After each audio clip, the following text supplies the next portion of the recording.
మన ఇంటి మాటలు యూట్యూబ్ ఛానల్కి అయితే స్వాగతం. మనం ఏంటంటే కూరల్లోకి అది చింతపండుని అయితే కొనుక్కుంటూ ఉంటాం కదా. మేమైతే ఈ సంవత్సరం ఏంటంటే గింజలు తీసేసిన చింతపండునే కొనుక్కున్నామండి.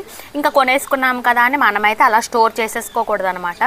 ఎందుకంటే పురుగు పట్టేసి చింతపండు అయితే పుచ్చిపోద్ది అనమాట. ఎప్పుడు కూడా చూడండి, చింతపండు మనం కొనుక్కున్న తర్వాత కూడా ఈ కాడలు ఉంటాయి కదా, ఈ కాడలు ఇలా పెచ్చి ఉంటుంది కదా, ఈ పెచ్చి కూడా తీసేసుకోవాలండి.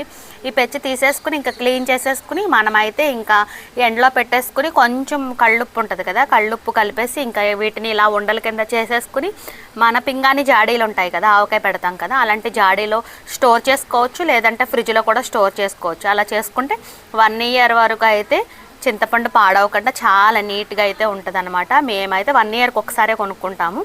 ఇంకా అలా స్టోర్ చేసుకోండి. చింతపండు అయితే ఫ్రెష్గా ఎప్పుడు అలాగే ఉంటుంది. ఇంకా ఎండలో అయితే విడివిడిగా ఎండబెట్టేసుకుని ఇంకా స్టోర్ చేసుకోండి. మన ఇంటి మాటలు యూట్యూబ్ ఛానల్ని లైక్ చేయండి, షేర్ చేయండి, సబ్స్క్రైబ్ చేయండి. యూట్యూబ్ అండ్ ఇన్స్టాగ్రామ్లో నన్ను అయితే సపోర్ట్ చేయండి.